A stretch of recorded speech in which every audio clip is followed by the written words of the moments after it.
everyone, welcome back to my YouTube channel English for you by Sneha. ഇന്നത്തെ വീഡിയോയിൽ നമ്മളൊരു ജോലിക്ക് പോകുമ്പോൾ നമ്മൾ അറിഞ്ഞിരിക്കേണ്ട കുറച്ച് സെൻറ്റൻസുകൾ അല്ലെങ്കിൽ അവിടെ പറയേണ്ടി വരുന്ന കുറച്ച് സെൻറ്റൻസുകളും കുറച്ച് വേർഡ്സുകളും ഇംഗ്ലീഷിൽ ഏതൊക്കെയാണെന്നാണ് നോക്കാൻ പോണത്. അപ്പം നമ്മളെല്ലാവരും ഇപ്പം നാട്ടിലായിരിക്കില്ല അല്ലേ ജോലി ചെയ്യുക. ചിലർ എബ്രോഡ് ആയിരിക്കും, ചിലർ ഔട്ട് ഓഫ് ഇന്ത്യ ആയിരിക്കും. അപ്പോൾ പലരും നമ്മുടെ ചുറ്റുമുള്ളവർ പല ലാംഗ്വേജ് ആയിരിക്കും സംസാരിക്കുന്നുണ്ടാവുക. അപ്പോൾ അവിടെയൊക്കെ നമ്മൾ മെയിൻലി യൂസ് ചെയ്യുന്ന ലാംഗ്വേജ് ഏതാ? ഇംഗ്ലീഷാണ്. ഒരു യൂണിവേഴ്സൽ ലാംഗ്വേജ് പോലെയല്ല ഇംഗ്ലീഷ്. അപ്പോൾ ഇംഗ്ലീഷ് മിക്കവർക്കും പറഞ്ഞു കഴിഞ്ഞാൽ കുറച്ചൊക്കെ മനസ്സിലാവും. ഇപ്പം നമ്മൾ മലയാളം തന്നെ ആലോചിച്ച് നോക്കിയേ. നമ്മൾ മലയാളത്തിൽ കുറേ കാര്യങ്ങൾ പറയുമ്പോൾ തന്നെ നമ്മൾക്ക് ഈ കുറേ ഇംഗ്ലീഷ് വേർഡ്സ് കയറി വരില്ല ഇടയിൽ. അതുകൊണ്ടാണ് ഇംഗ്ലീഷിനെ യൂണിവേഴ്സൽ ലാംഗ്വേജ് എന്ന് പറയുന്നത്. അപ്പോൾ അങ്ങനെ നമുക്ക് കുറച്ച് സെൻറ്റൻസുകൾ ഏതൊക്കെയാണ് നമ്മളൊരു ജോലിക്ക് പോകുമ്പോൾ പറയേണ്ടി വരാന്നുള്ളത് നോക്കാം.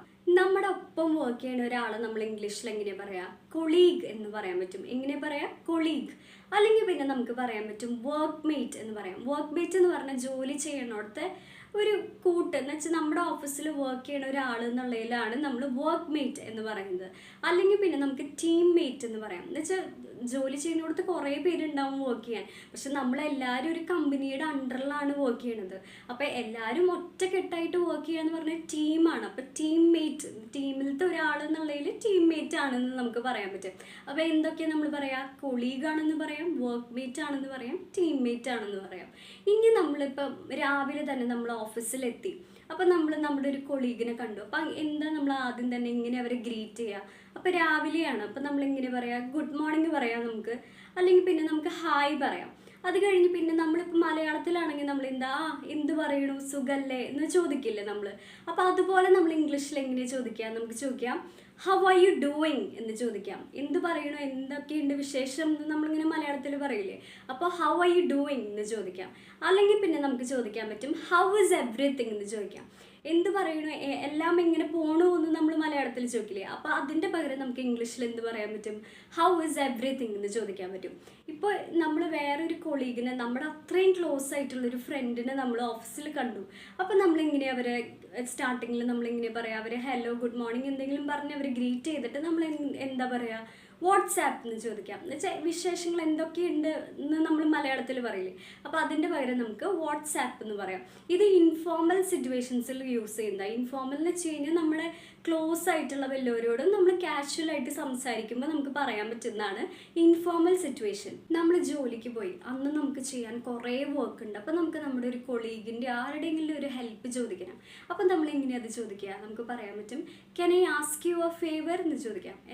ഞാനൊരു കാര്യം ചോദിച്ചോട്ടെ, ഇനി ഒന്ന് ഒരു ഹെൽപ്പ് ഞാൻ ചോദിച്ചോട്ടെ എന്നാണ് ഇവിടെ ഉദ്ദേശിക്കുന്നത്. അപ്പോൾ can I ask you a favour എന്ന് പറയാം.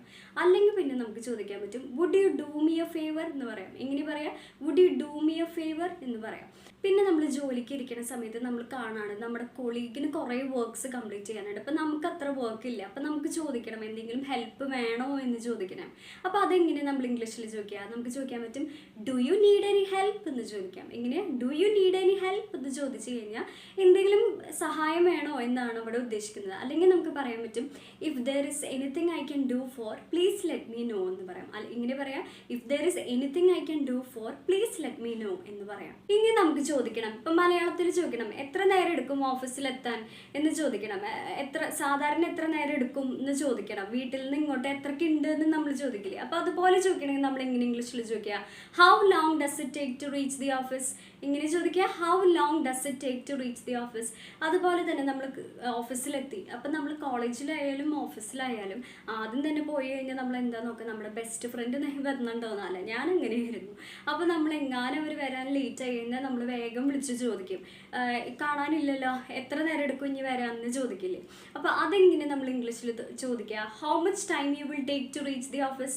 ഹൗ മച്ച് ടൈം എന്ന് വെച്ചാൽ എത്ര സമയം എടുക്കും ഓഫീസിലെത്താൻ എന്നാണ് ചോദിക്കുന്നത്. എങ്ങനെ പറയാം? How much time you will take to reach the office എന്ന് ചോദിക്കാം. നമ്മളൊരു ജോലിക്ക് പോയി കഴിഞ്ഞാൽ നമുക്ക് കുറേ വർക്ക് കിട്ടില്ല, കുറേ ടാസ്കും കംപ്ലീറ്റ് ചെയ്യാനുണ്ടാവും. അപ്പോൾ ഒരു വർക്ക് കിട്ടി അത് കംപ്ലീറ്റ് ചെയ്യാനുള്ള അവസാനത്തെ ദിവസത്തെയാണ് നമ്മൾ ഡെഡ് ലൈൻ എന്ന് പറയാം. ഡെഡ് ലൈൻ എന്ന് വെച്ച് കഴിഞ്ഞാൽ നമുക്ക് എന്തെങ്കിലും ഒരു ടാസ്ക് അസൈൻമെൻറ്റ് ചെയ്യാൻ തന്നു കഴിഞ്ഞാൽ അത് കംപ്ലീറ്റ് ചെയ്യേണ്ട അവസാനത്തെ ദിവസമാണ് ഡെഡ് ലൈൻ. അപ്പോൾ നമ്മളൊരു ജോലിക്ക് പോകുമ്പോൾ ഡെഡ് ലൈൻ എപ്പോഴും ഓർത്തിരിക്കണം. കാരണം അന്നാണ് ലാസ്റ്റ് ഡേറ്റ് നമ്മൾ വെക്കേണ്ടത്. അപ്പോൾ ആ ഡെഡ് ലൈൻ എന്ന് പറയുന്ന ഒരു ഡേറ്റ് ആണ്.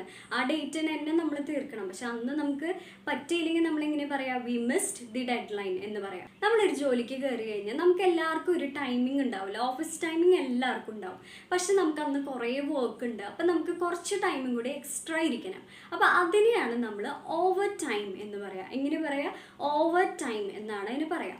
അപ്പോൾ നമുക്ക് പറയണം, ഇപ്പോൾ എന്തുണ്ടായാലും വേണ്ടില്ല, ഇപ്പോൾ കുറേ വർക്ക് ഉണ്ട് നമുക്ക് അന്ന്, ആ ഒരു ദിവസം നമുക്ക് കംപ്ലീറ്റ് ചെയ്യാൻ കുറേ വർക്ക് ഉണ്ട്, എന്തുണ്ടെങ്കിലും വേണ്ടില്ല, ഉറങ്ങിയില്ലെങ്കിലും കുഴപ്പമില്ല, ഞാൻ എത്ര ലേറ്റ് ആയിട്ടായാലും ഈ വർക്ക് കംപ്ലീറ്റ് ചെയ്യും എന്ന് പറയണം. അപ്പം ഇങ്ങനെ നമ്മൾ അങ്ങനത്തെ ഇംഗ്ലീഷിൽ പറയാം, let's get it done even if we stay up late night. നമ്മളൊരു ജോലിക്ക് പോയി അത് കഴിഞ്ഞ് നമുക്കൊരു ലീവ് എടുക്കണം. അപ്പോൾ ലീവ് എടുക്കുമ്പോൾ നമ്മൾ എന്തായാലും നമുക്ക് ചെയ്യാനുള്ള വർക്കൊക്കെ നമ്മൾ നമ്മുടെ ഒരു കൊളീഗിന്, നമ്മുടെ ഒരു ഫ്രണ്ടിന് കൊടുക്കും. ചെയ്യാനൊന്ന് ചെയ്തോളോ, ഒന്ന് ശ്രദ്ധിച്ചോളോ എന്ന് പറഞ്ഞിട്ട് നമ്മൾ കൊടുക്കും. അപ്പോൾ അതെങ്ങനെ നമ്മൾ ഇംഗ്ലീഷിൽ പറയാം, could you please cover up for me on Monday എന്ന് ചോദിക്കാം. എങ്ങനെ പറയാം, could you please cover up for me on Monday എന്ന് പറയാം. അത് കഴിഞ്ഞിട്ട് ഇപ്പം നമ്മൾ ലോങ് ലീവ് അല്ല എടുക്കണേ, നമ്മൾ ജസ്റ്റ് ഒന്ന് നമുക്ക് അത്യാവശ്യമായിട്ടൊന്ന് പുറത്തേക്ക് പോകേണ്ട ആവശ്യമുണ്ട്. അപ്പം നമ്മളെങ്ങനെയാണ് അത് പറയാം, would you mind covering for me while I'm out, would you mind covering for me while I'm out എന്ന് പറയാം. ഇനി നമുക്കൊരു ഓഫീസിലേക്ക് വിളിക്കണം, ഇയാളോട് സംസാരിക്കണം, ഈ ഒരാളോട് സംസാരിക്കണം എന്ന് പറഞ്ഞിട്ട് നമുക്കൊരു ഓഫീസിലേക്ക് വിളിക്കണം. ഫോണിലൂടെയാണ് നമ്മൾ കോൾ ചെയ്യുന്നത്. അപ്പം നമ്മൾ എങ്ങനെയാണ് അത് ഇംഗ്ലീഷിൽ ചോദിക്കുക, may I speak to mister Leon please എന്ന് പറയാം. ഇങ്ങനെ പറയാം, may I speak to mister Leon please എന്ന് പറയാം. ഇപ്പോൾ ഈ കോൾ ഞാൻ അറ്റൻഡ് ചെയ്തതെന്ന് ഇമാജിൻ ചെയ്യാം. അപ്പോൾ എനിക്ക് പറയണം, മിസ്റ്റർ ലിയോൺ എന്താണ് ഒരു മീറ്റിംഗ് അറ്റൻഡ് ചെയ്തുകൊണ്ടിരിക്കുകയാണ്. അപ്പം ഇങ്ങനെ നമ്മളത് ഇംഗ്ലീഷിൽ പറയാം, I'm sorry he is at meeting now. ഇങ്ങനെ പറയാം, I'm sorry he is at meeting now. അല്ലെങ്കിൽ നമുക്ക് പറയാം, I'm sorry he is attending a meeting right now. ഇങ്ങനെ പറയാം, I'm sorry he is attending a meeting right now എന്ന് പറയാം. അപ്പോൾ ഫോണിലുള്ള ആൾ പറയാണ്, ഞാൻ വിളിച്ചു എന്ന് പറയണം എന്ന് പറയാം. അപ്പം നമ്മൾ എങ്ങനെയാണ് ഇംഗ്ലീഷിൽ പറയാം, please tell him Sneha called. ഇവിടെ സ്നേഹ എന്ന് ഉദ്ദേശിക്കുന്നത് പേരാണ്. അപ്പോൾ ഏത് നെയിമാണോ അത് നമുക്ക് അവിടെ പറയാം, please tell him Sneha called. അപ്പം ഞാൻ ആൻസർ ചെയ്യാണ്, ഞാൻ എന്തായാലും മീറ്റിംഗ് കഴിഞ്ഞുടൻ ഞാൻ അറിയിക്കാം, തിരിച്ചു വിളിക്കാൻ ഞാൻ പറയാം എന്നിങ്ങനെ നമ്മൾ പറയാം, I will ask him to call you as soon as he come back. I will ask him to call you as soon as he come back. ഇനി നമ്മുടെ ഓഫീസിൽ ഒരു പുതിയ മെമ്പർ വന്നു, ഒരു പുതിയ ആൾ വന്നു. അപ്പം നമ്മൾ ബാക്കിയുള്ളവരുടെ മുന്നിൽ അവരെ വെൽക്കം ചെയ്യണമല്ലേ. അപ്പോൾ അതെങ്ങനെ നമ്മൾ പറയാം, I would like you to meet our new colleague Sneha. കൊളീഗിൻ്റെ നെയിം ഏതാണോ അത് ആഡ് ചെയ്താൽ മതി. I would like you to meet our new colleague Sneha എന്ന് പറയാം. അപ്പം നമ്മൾ പുതിയതായിട്ട് വന്ന ഈ കൊളീഗിനെ ആദ്യമായിട്ട് കാണാം അല്ലേ. അപ്പം നമുക്ക് ഒന്നില്ലെങ്കിൽ ഇങ്ങനെ പറയാം, അല്ലെങ്കിൽ പിന്നെ നമുക്ക് just nice to meet you എന്ന് പറയാം. ഇനി നമുക്ക് പറയണം, അവനെ ഇവിടുന്ന് പുറത്താക്കി, ജോലി പോയ ഒരാളെ കുറിച്ച് പറയണം, അവനെ ഇവിടുന്ന് പുറത്താക്കി എന്ന് പറയണം. അപ്പം നമ്മൾ എങ്ങനെ പറയാം, ഹീ ഈസ് ഫയർഡ് എന്ന് പറയാം. എങ്ങനെ പറയാം, ഹീ ഈസ് ഫയർഡ് എന്ന്. ഇനി നമുക്ക് ഏറ്റവും ഇമ്പോർട്ടൻ്റ് ആയിട്ടുള്ള കാര്യം അല്ലേ, നമുക്ക് ലീവ് വേണമെങ്കിൽ നമ്മൾ നമ്മുടെ മാനേജറിനെ വിളിച്ച് പറയണം, കോൾ ചെയ്ത് പറയണം, ഇന്ന് ഞാൻ വരില്ല എന്ന് പറയണം. നമ്മൾ എങ്ങനെയാണ് അത് പറയാം, ആദ്യം തന്നെ I'm sorry to call you so early എന്ന് പറയണം. അതായത് കാലത്ത് തന്നെ ഇത്രയും നേരത്തെ വിളിച്ചതിന് സോറിയാണ് ആദ്യം തന്നെ പറയുന്നത്. ഇങ്ങനെ പറയാം, I'm sorry to call you early, അല്ലെങ്കിൽ sorry to call you early sir എന്ന് പറയാം. എന്നിട്ട് പറയാം, I will not be coming for work today as I'm not feeling well. I will not be coming for work today എന്ന് വെച്ച് കഴിഞ്ഞാൽ ഞാൻ ഇന്ന് ജോലിക്ക് വരില്ല, കാരണം I'm not feeling well, എനിക്ക് അത്ര സുഖമില്ല. നമ്മുടെ ഓഫീസിൽ നമ്മുടെ കൊളീഗിന് ഒരു പ്രൊമോഷൻ കിട്ടി. അപ്പം നമ്മൾ എന്താ പറയുക അവരോട്, നമുക്ക് പറയാം കൺഗ്രാജുലേഷൻസ് എന്ന് പറയാം. അല്ലെങ്കിൽ നമുക്ക് പറയാം good luck in your new position എന്ന് പറയാം. ഇവിടെ ഗുഡ് ലക്ക് എന്ന് ഉദ്ദേശിക്കുന്നത് ഓൾ ദി ബെസ്റ്റ് എന്ന് നമ്മൾ പറയില്ലേ, അതുപോലെ good luck in your new position എന്ന് നമുക്ക് പറയാൻ പറ്റും. അല്ലെങ്കിൽ പിന്നെ നമുക്ക് പറയാം you work really hard and you deserve this എന്ന് പറയാം. എങ്ങനെ പറയാം, you work really hard and you deserve this എന്ന് പറയാം.